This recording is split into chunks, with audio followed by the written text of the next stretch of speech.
Today I am putting together or cooking Jamaican oxtail. I have actually been looking at this recipe for a long time. It looks so good, and I am a real protein gal. Like, I try to focus on protein in my diet, and sometimes it can get a little boring, like just a steak or just chicken. So I'm always looking around for interesting recipes, and this recipe I had been looking at for months, but it just seemed so complicated that I didn't ever pull the trigger until now. I will have actually the recipe I used listed in the description box down below. It's a lot of steps, and yesterday I put together the marinated beef along with the vegetables, and one of the things that you do, or this supposed to be called for, was, I think this is called Haitian green sauce. That might not be correct, but this is the green sauce that you add to the rest of ingredients, the oxtail and the vegetables. And then I've been marinating this overnight. I'm gonna cook it today while I'm talking to you guys. It's gonna smell so good, and this is gonna be my meal for today.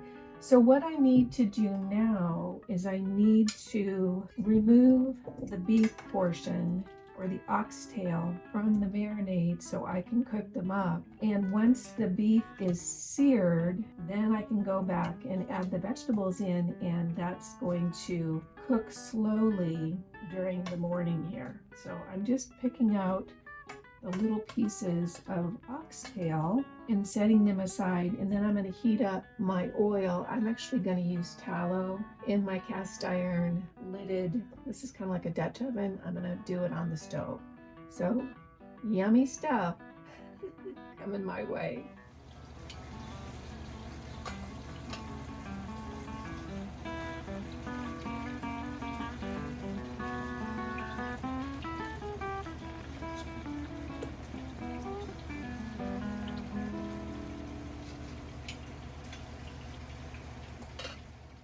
I know you're here to hear the pros and cons of living in a tiny little cottage, but first I have crochet updates. You guys know this is my thing. This is my latest little market bag, crocheted market bag here. Let me give you a close-up. Isn't that cute? I really like it. It's nice and big. So this is perfect, I think, to take to the farmer's market. This is actually for my daughter. She ordered a pink tote bag, and I said, "Who are you?" She never wears pink, but she said it reminded her of her sister, Grace. And so I said, sure. So I whipped this out. Isn't that cute? Anyway, that's my latest thing. I think like I'm on a tote bag kick with the whole crochet thing. I just love doing it, and I think they're fun and cute. Okay, so that's the update on my endless yarn problem. Let's talk about the pros and cons of living in a tiny little cottage. And if you're new here, I'll catch you up a little bit. I recently moved from a 2-story, 3,000 square foot, 3-bedroom, 3-bath house in Central Oregon to a tiny little hobbit cottage. Tiny. It's almost a studio, but the bedroom is separate in the Northern California, in the foothills of the Sierras. Why did I do that? Well, I'm thinking about buying a house in this area, and I wanted to live in the area first to kind of figure out, is this really a good fit for me? And if it is, what part of this area do I want to live in? You never really know an area until you live there a while. Now, why did I pick such a tiny, tiny little place? Well, that was intentional because I have been slow traveling around the country for the last 6 years. I have set up house after house after house, sometimes for a year, sometimes for 2 years, sometimes for 7 months. And I think this is the 4th or 5th place that I have furnished in the last 6 years. It's really been quite a lot. And I did not want to have to furnish a big place again because I knew I was just going to be here for a small amount of time. And to be honest with you, I was just over a big place. When I was in my place in Oregon, 3,000 square feet, 3-bedroom, 3-bath, it was just me. I would find myself having to run upstairs and down the hall to sit in front of my red light and then run back downstairs to get my coffee refilled. I mean, I just really connected with the fact that that was just too big for one person. So I have been in the little Hobbit cottage here in Northern California full-time for 2 months and part-time for a month before that. And I do have some thoughts if you're thinking about living in a really tiny space. If you are thinking about it, I'll be talking about the pros in this video, and then I'll do another video talking about what I think are the cons. So today I want to talk about what I feel like are the 5 pros for living in a very, very tiny space.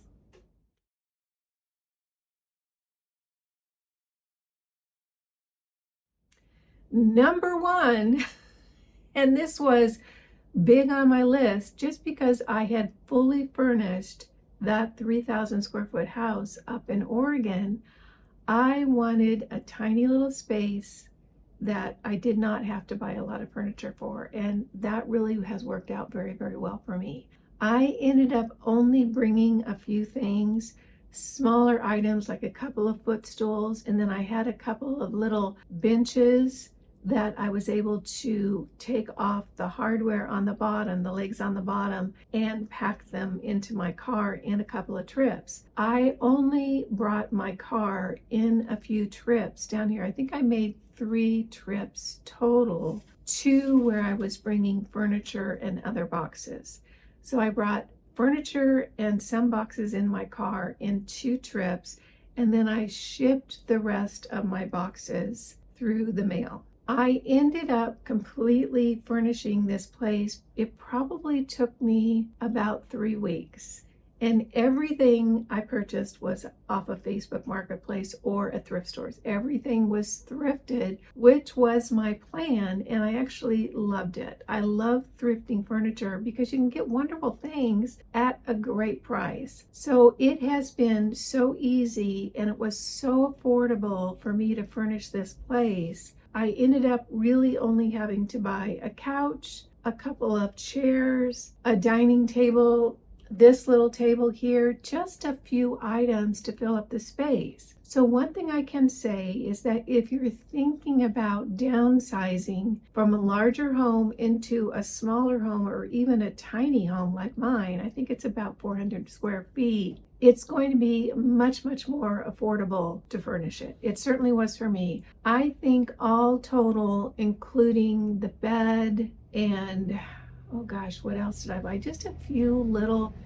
side tables and knick-knack sort of things. I maybe spent $1,000 because I was very, very careful with what I bought. My kitchen table, for an example, or dining table, whatever you want to call it, was, I think, $40, and then I had to pay the guy $50 to get here, something like that. So it was really, really affordable. The most expensive piece I picked up was this couch, and this couch is originally from Crate and Barrel, and I think I paid $450, which I thought was quite a lot. Might have been $400. I needed a specific type of couch, a much smaller couch, so I ended up paying it because it was the right size and the right color. Ultimately, I'm happy about that, but I do feel like I kind of overpaid for what I got. But those are the compromises you make when you're putting something together. Everything in here, with the exception of just a few things. For instance, I got this shade off of Etsy from a gal who makes custom shades.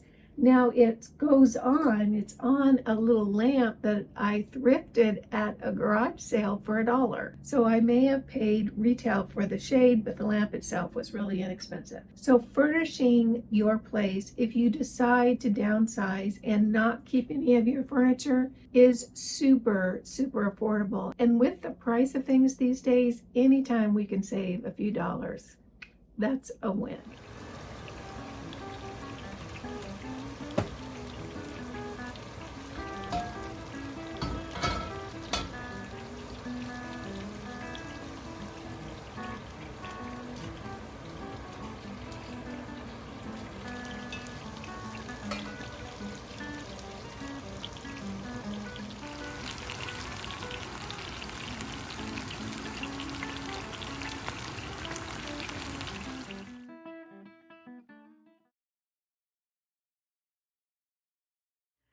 Number 2 on my list is the cozy factor, which for me is a huge hot button. It's a big win for me. I know that some people love soaring ceilings and tall windows and huge rooms and lots of space. I really enjoy cozy. And living in a small little tiny hobbit cottage like I'm in now is so incredibly cozy. It's really like a warm hug when I come home. It is decorated exactly how I want it. It is sweet, it is comfortable, and it has all the spaces I need because when I'm home, I'm only really doing a few things. I'm sitting on the couch crocheting, or I'm cooking in my little kitchen area, or I'm going to bed.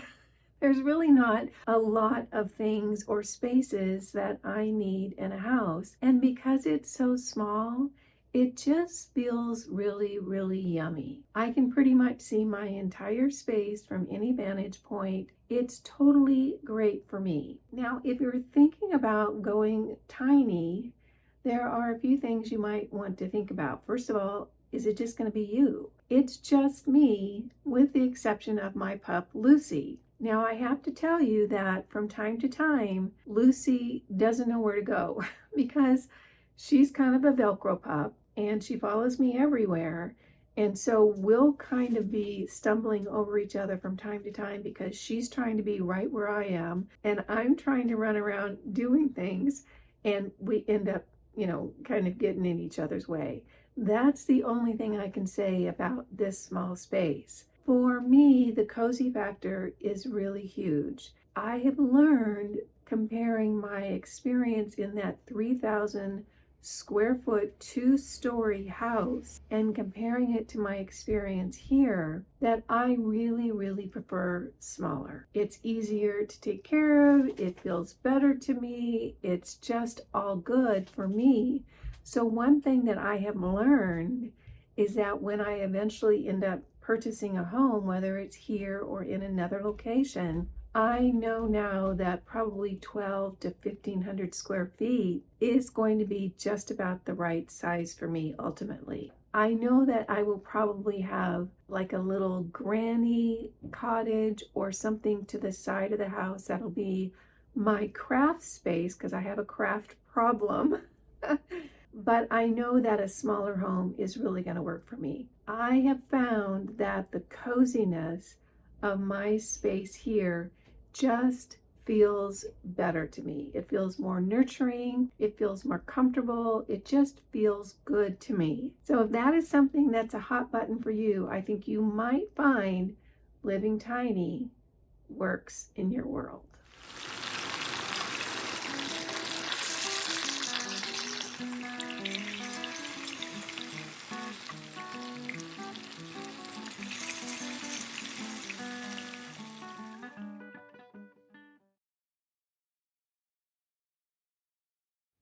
Next up, about what I love about living tiny is, oh my gosh, if you hate housekeeping, this is the lifestyle for you. It takes me no time to clean this place. As a matter of fact, I've been here 2 months and I have not done that whole I'm cleaning the house day thing because the space is so small that I can just wipe down the bathroom while I'm in there, wipe down the kitchen when I'm making a meal, do a little dust busting in different areas when the floors, getting some things tracked in. It is so easy to clean this place because there's almost nothing to clean. It is very, very convenient in that I don't have to set aside big time or a big commitment to clean from top to bottom. I know with my place in Oregon, that upstairs, downstairs thing, I was hauling the vacuum upstairs. I was then hauling it downstairs. I was just doing a lot of stuff that I don't have to do here. And I'm not having to clean spaces that I never use. I mean, there were some areas in that house in Oregon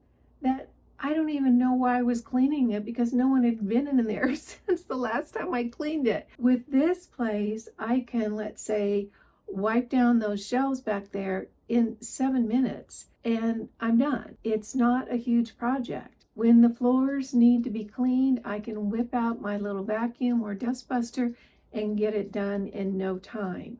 So cleaning, if it's not your thing, this might be the lifestyle for you because cleaning is not a big deal. I really just sort of do it along the way, and it makes it super, super convenient. What it makes me think after being here for a couple of months is back to, oh gosh, when my kids were younger and we all had these big houses with these big dining rooms that no one ever used and all this space. And I don't know why we had it, because we didn't use hardly any of it. So I definitely am appreciating just the common sense of having exactly the amount of space I need. And this is right now exactly the amount of space that I need, and that minimal space, because I sit in one place or I cook in one place or I use the restroom or I go to bed. That's what I do in my home because I'm outside a lot. Having just the space I need is super convenient, and it's super easy to clean because I just clean as I go. My place is so small. You know, I live in about 400 square feet. I actually have to open up the front door whenever I am aggressively cooking something. So I'm browning those oxtails on the stove, and I have the fan on. You can probably hear it in the background. And I have the front door open just so I don't set off the smoke detector.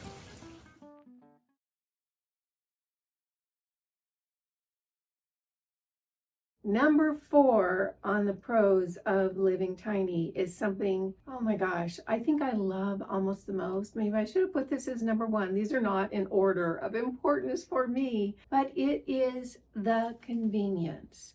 Everything is right here. In other words, I'm not having to run and get something. Everything is right here. And here's an example. This is my entire kitchen. Everything is right there. And when I moved out of that larger place in Oregon, even though I didn't have a whole ton of dishes, I still pared down. And I pared down to things I really, really loved and that were very, very useful. So everything that I use for my cooking is right here. And right back here, there's a coat rack, and behind that door is a pantry. And that's where I keep a lot of my, like my blender and my slow cooker and pantry items, which I don't have a lot of. I don't eat packaged food. I do have some canned items in there. And in there's the paper towels and that sort of thing. What is so incredible for me is that I can stand in the same place to do the dishes, and then the dishes just get put away right up there. So I literally don't have to move. So I have added this little rack right here to the sink. It just sits on top of the sink, and I'll wash my dishes and dry them on the rack, and then I'm standing right there, and then everything gets put away up here. It is so very convenient. And I'll have to confess that I got a little lazy in the place in Oregon because I had so much counter space, and that counter space was like a magnet for everything from a dirty dish that I didn't feel like cleaning at that moment to packages that came in the mail to that counter space, which was a lot of square feet, would get piled up. And I look at that and think, what is going on here? It became a mountain. And it was me because I had so much space, and maybe I was busy or rushing in and out. I just thought, oh, I'll do it later. And by golly, a week later, there was a mountain of stuff piled up on the counters in my kitchen. With this setup right here, I do things right away. I don't have room to leave dishes on the counter. So they go right into the sink. Before I'm gonna wash them, I tuck them under that little drain thing. Then I bring them out into the main part of the sink and I wash them, and they go right on that rack, and then they get put away. Super, super convenient. In addition, I have a cutting board, a wood cutting board that I picked up when I was living in Aiken that fits across that sink with some area in the back.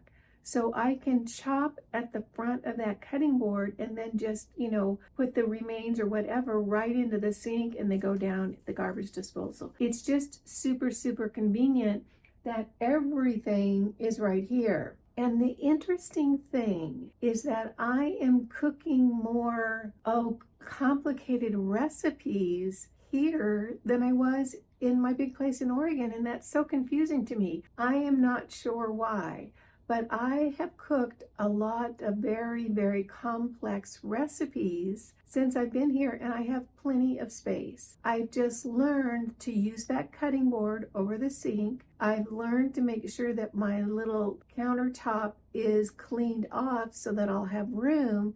And then I also have right here, you guys can't see it, but it's right next to me. I have my dining table that if I need to put something over on the dining table to get it out of the way, I've got that space. So I personally find living in this well-organized small space and cooking in a much smaller space than I'm used to be very, very convenient. I have in the cupboards above and the cupboards below, everything really organized. In other words, I know exactly where the cast iron skillet goes, and I know exactly where my evening yogurt bowl goes, and I know exactly where the coffee cups go. In other words, everything in this space has an exact place. And I have found that that is really, really important for living in a small space, is having a place for everything. Because if I was just throwing stuff willy-nilly, it would turn into a disaster pretty doggone quickly. But here, everything is well organized and it seems to work really, really well, at least for me. And I'm telling you what, you guys, those oxtails cooking right now smell so good. Oh, I can hardly wait for lunch. For me, the convenience of living in a small space is really, really wonderful.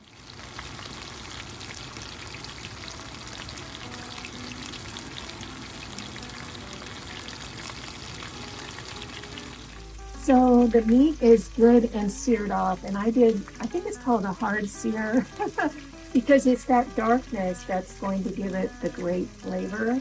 So I'm going to add back in the vegetables.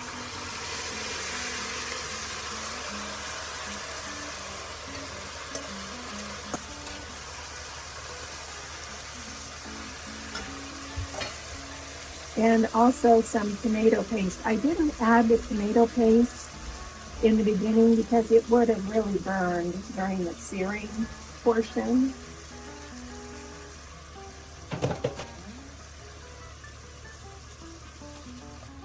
I'm just going to give this a stir and kind of mix everything around. The oxtail is a really, it's not a tender meat naturally. You really need to cook it low and slow to get it tender. So it's not breaking up as I'm stirring this around. And then I'm going to add some water to help with the simmering process. This is going to simmer for about 3 to 4 hours, and this is the water that I get from Whitney Springs, and I think probably about 8 or 9 cups. And what I'm going to do is I'm going to check it throughout the morning to make sure I still have enough liquid in there. So this is just going to simmer on the stove all morning long, and then I'm gonna have a yummy, yummy lunch.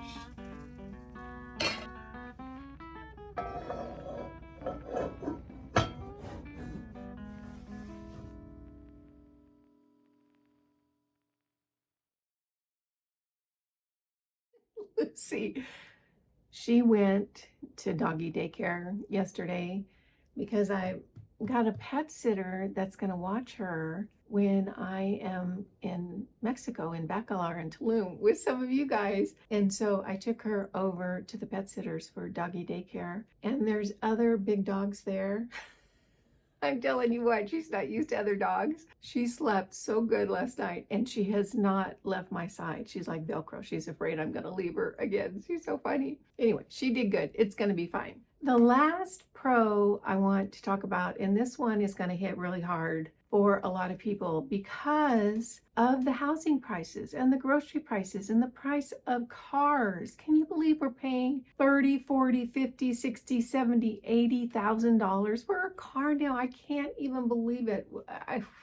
It just makes me crazy. Anywho, living tiny is so affordable, particularly compared to regular housing. And if that is a hot button for you right now, I can tell you that the savings from living tiny, they just go on and on and on for a few reasons. First of all, I'm renting because I am not buying a home yet. So I have been renting for the last several years. My rent here is half of what it was up in Oregon. Now I have a lot less space, but I do have a very, very pretty space. You can see out the windows here, I have a little side garden. It's just really a beautiful neighborhood. And I find the space itself to be wonderful. I know when I first moved in, some of you said, oh my gosh, that place is not cute, or it's a dump, or this and that. Well, I feel like I've turned it into an absolutely adorable little cozy cottage. At least that's how I feel living here. So the savings for me are not only the rent being half of what it was up in Oregon and half of what it was in Florida, but my utilities are like $50 a month. They're just almost nothing because all I really have up there is a mini split. I keep some lights on, but there's just not much going on here as far as utilities. So my last utility bill, I think, was $49.80 or something like that. So very, very affordable. So the rent is about half. The utilities are far less than half. And here's the third thing that you wouldn't really think about until you really started considering living tiny. You can't spend a lot on stuff because you don't have room for stuff. There's no room for stuff. When I moved in, I brought a lot of my decor items from my place in Oregon, and that pretty much filled up the space here. And I still have some paintings that I haven't hung yet, simply because I don't have the wall space. There is not space for me to go out and buy stuff. I really have to think twice about, even buying yarn. You can see, if you've looked around this video, there's yarn everywhere. I have baskets of yarn here on the floor. Yarn is just about the only thing that I buy and bring into my house other than just food and things like paper towels and toilet paper, things like that. There's not the opportunity to buy stuff because there's no room for stuff. You just don't have room for stuff. But I think that does a couple of things. First of all, it's a money saver right there. And it really encourages me and anyone else living tiny to think about what you want to do with your time.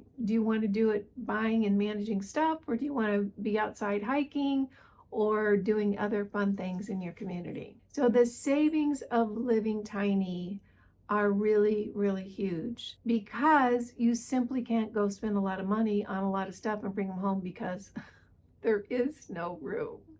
Those are my 5 top pros of living tiny. As I said, I've been here full time for 2 months now. I absolutely love it here. I just love it. And I think it's a combination of, I do enjoy a smaller space. I live in the sweetest little neighborhood on the sweetest street with the sweetest neighbors. My environment right around my little hobbit cottage is so beautiful. It's gardens and pathways. It's just glorious. The top 5 for me is it was so easy for me to furnish and get this place set up because it's so small. I didn't have to buy a lot of things, and it didn't take me long to bring everything in and put it away. And now I've got everything exactly where it needs to be. The second thing was the cozy factor. If you enjoy cozy and small and sweet and cute, this might be perfect for you. The third, if you're not a housekeeper and you don't like cleaning, Tiny living might be right up your alley. It takes 5 minutes a day for me to keep this place clean. Really, there's just not much. There's not a lot of floor space. There's not a lot of counter space. And almost most importantly, I'm not cleaning space that nobody's using. The fourth thing is the convenience factor. I'm not running to the end of the house or upstairs and down the hall to grab something. Everything is right here and it's put away exactly where it belongs. Super, super convenient way to live. And the last thing is, oh my gosh, if you're looking to save money, tiny living might be the answer for you. My expenses are a fraction of what they were, and I actually really enjoy that.